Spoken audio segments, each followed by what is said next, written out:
Om Swastiastu. Hari ini saya akan mempresentasikan jawaban saya dari mata kuliah psikologi. Baik, yang pertama yaitu sejarah perkembangan psikologi. Di sini dibagi menjadi 3 masa. Yang pertama masa Yunani kuno sampai Renaissance. Diawali dengan psikologi menjadi bagian filsafat sampai dengan abad 18. Yang kedua pasca Renaissance, yaitu psikologi menjadi bagian fisiologi abad ke-18 juga.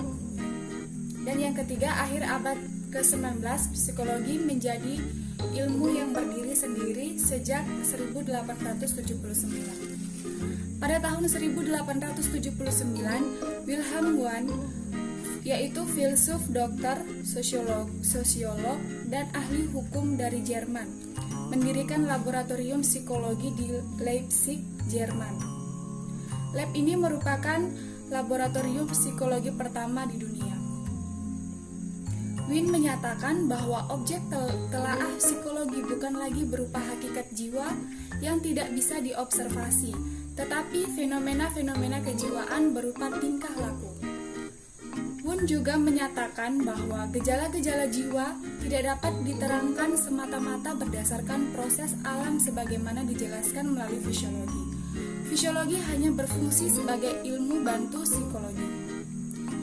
Gejala-gejala jiwa diteliti oleh Wundt di laboratorium menggunakan metode eksperimen. Eksperimen dilakukan dengan teknik tertentu dan faktor subjek tidak dapat diabaikan menggunakan teknik introspeksi.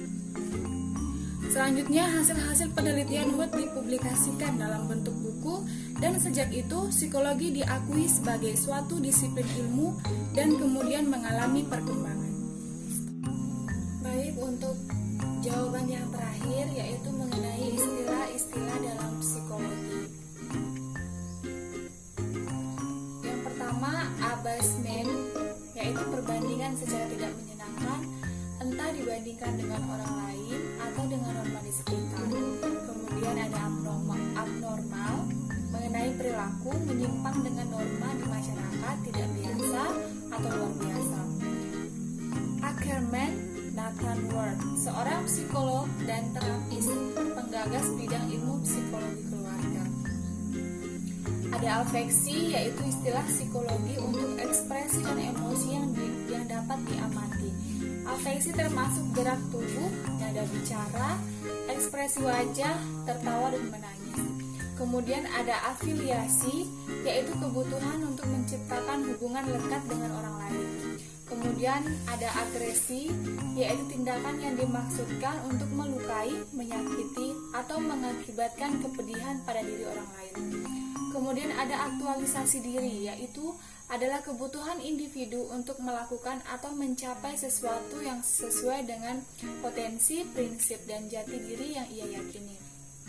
Kemudian ada akulturasi, yaitu proses beradaptasi ke dalam suatu budaya.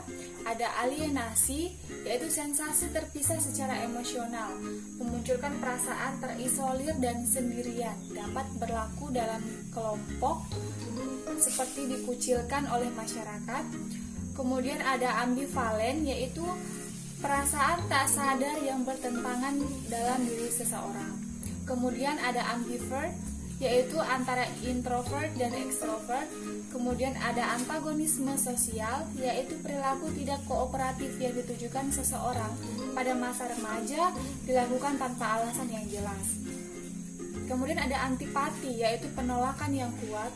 Selanjutnya ada antisipasi, yaitu penyesuaian mental terhadap peristiwa yang diduga akan terjadi.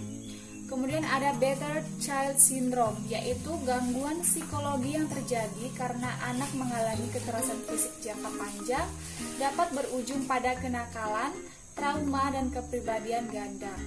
Kemudian ada bipolar atau gangguan emosional dicirikan dengan perubahan mood yang cepat, drastis, dan tanpa sebab. Kemudian yang terakhir, cognitive behavior therapy, terapi yang menggunakan prinsip bahwa gangguan mood dan perilaku bisa diubah dengan mengubah cara berpikir. Tentunya masih banyak istilah-istilah dalam psikologi, hanya ada beberapa yang saya ambil. Sekian dan terima kasih. Kemudian materi jawaban yang kedua yaitu manfaat mempelajari psikologi. Mempelajari psikologi bermanfaat untuk berusaha memahami perilaku manusia, baik diri sendiri maupun orang lain. Kemudian, dapat memperlakukan manusia dengan sebaik-baiknya dan harapannya berhasil dalam penyesuaian. Adapun tujuan dari psikologi yaitu yang pertama, menjadikan kehidupan lebih baik dan bahagia. Yang kedua, mengetahui perbuatan-perbuatan jiwa serta kemampuan jiwa sebagai sarana untuk mengenal tingkah laku manusia. Dan yang ketiga, untuk memperoleh faham tentang gejala-gejala jiwa dan pengertian yang lebih baik tentang tingkah laku manusia. Baik, untuk jawaban yang ketiga yaitu ruang lingkup psikologi. Ruang lingkup psikologi dibagi menjadi dua. Yang pertama, menurut Immanuel Kant. Menurut Immanuel Kant, ruang lingkup psikologi dibagi menjadi 3 bagian. Yang pertama, kognisi, yaitu pemahaman dan pemikiran. Yang kedua, emosi atau gejolak jiwa. Yang ketiga, konasi atau kemauan. Ruang lingkup psikologi dilihat dari segi objeknya. Di sini dibagi menjadi 2 bagian. Yang pertama, psikologi yang meneliti dan mempelajari manusia tentang perilaku manusia. Dan yang kedua, psikologi yang meneliti dan mempelajari hewan atau yang disebut dengan psikologi hewan. Psikologi ini meneliti dan mempelajari perilaku hewan, dan dari hasil penelitian tersebut dapat berguna untuk mengerti tentang keadaan manusia. Dengan demikian, dalam psikologi itu fokusnya adalah manusia. Banyak penelitian yang dilakukan pada hewan yang akan hasilnya kemudian diarahkan pada manusia. Baik, yang selanjutnya yaitu mengenai teori-teori dan pendapat para ahli tentang pengantar psikologi. Yang pertama, menurut para ahli, psikologi diartikan sebagai, di sini yang pertama, menurut Wilhelm Wundt, psikologi adalah ilmu yang mempelajari kesadaran manusia. Menurut Gardner Murphy, psikologi adalah ilmu yang mempelajari respon yang diberikan makhluk hidup terhadap lingkungannya. Selanjutnya, menurut Clifford T. Morgan, psikologi adalah ilmu pengetahuan yang mempelajari perilaku manusia dan hewan. Ilmuwan selanjutnya, Carl Gustav Jung, psikologi adalah ilmu mengenai sesuatu yang bernyawa. Menurut James W., psikologi adalah ilmu yang mempelajari mental yang berupa fenomena-fenomenanya dan berbagai kondisi yang dapat mempengaruhi. Kemudian Richard Mayer, psikologi adalah analisa tentang proses mental serta struktur daya ingat dalam memahami perilaku manusia. Selanjutnya, menurut Bruno, psikologi terbagi menjadi 3 bagian, yaitu studi penyelidikan tentang ruh, studi mengenai kehidupan mental, dan studi mengenai tingkah laku organisme. Menurut Sartain, psikologi adalah ilmu yang mempelajari perilaku dari organisme hidup yang perhatiannya dikhususkan pada tingkah laku manusia. Kemudian menurut Plato dan Aristoteles, psikologi adalah ilmu pengetahuan mengenai hakikat jiwa dan prosesnya hingga akhir. Kemudian yang terakhir, menurut Woodward dan Marwis, psikologi adalah ilmu yang mempelajari aktivitas individu mulai dari individu dalam masa kandungan hingga meninggal, juga hubungan individu dengan alam sekitarnya. Baik, yang selanjutnya yaitu tentang teori. Yang pertama ada tentang teori kepribadian psikoanalisis. Yang kedua, teori-teori sifat atau trait theories. Yang ketiga, teori tipologi. Yang keempat, teori psikologi kognitif. Yang kelima, teori kepribadian behaviorisme. Yang keenam, teori psikologi humanistik. Yang ketujuh, teori belajar sosial. Yang kedelapan, teori psikodinamika. Dan yang terakhir, teori behavioristik. Baik, jawaban untuk selanjutnya yaitu tentang pendapat saya tentang pengantar psikologi. Menurut saya, psikologi merupakan salah satu bidang ilmu pengetahuan dan ilmu terapan yang mempelajari tentang perilaku fungsi mental dan proses mental manusia melalui prosedur ilmiah. Seseorang yang melakukan praktik psikologi disebut sebagai psikolog. Selanjutnya, jawaban yang selanjutnya yaitu mengenai salah satu permasalahan yang erat kaitannya dengan pengantar psikologi sekaligus pemecahan masalahnya ataupun solusinya. Di sini yang saya angkat yaitu masalah introvert yang menyebabkan kurangnya circle pertemanan.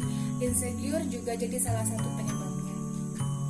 Adapun solusinya menurut saya harus lebih percaya diri dan pandai bersyukur. Baik, untuk jawaban yang terakhir yaitu mengenai istilah-istilah dalam psikologi.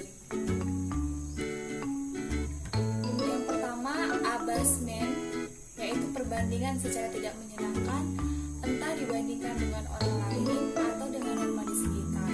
Kemudian ada abnormal, mengenai perilaku menyimpang dengan norma di masyarakat tidak biasa atau luar biasa.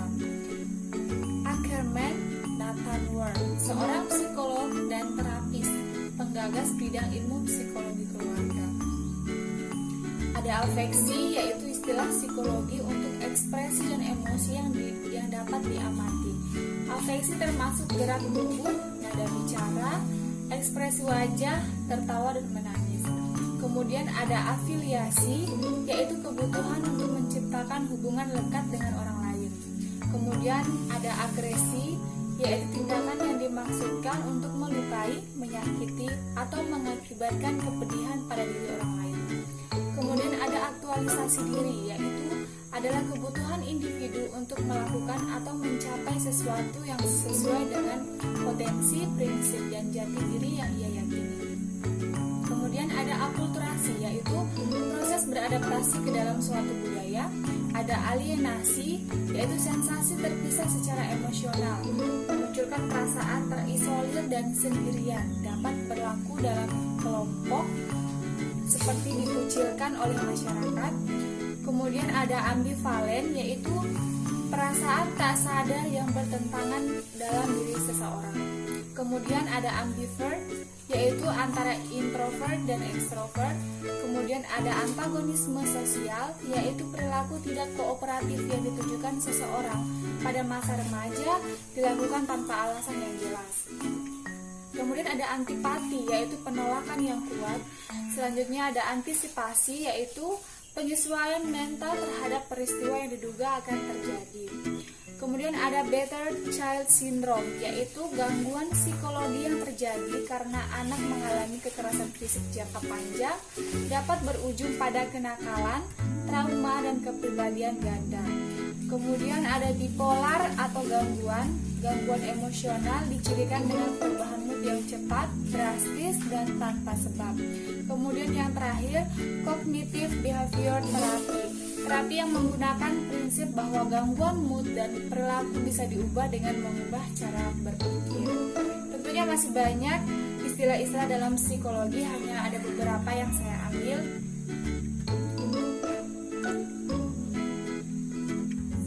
Baiklah, demikian presentasi dari jawaban saya. Saya berharap video presentasi kali ini dapat bermanfaat bagi teman-teman semua. Apabila ada kekurangan dalam video ini, mohon dimaklumi dan dimaafkan. Saya tutup dengan para pesanti. Om Santi Santi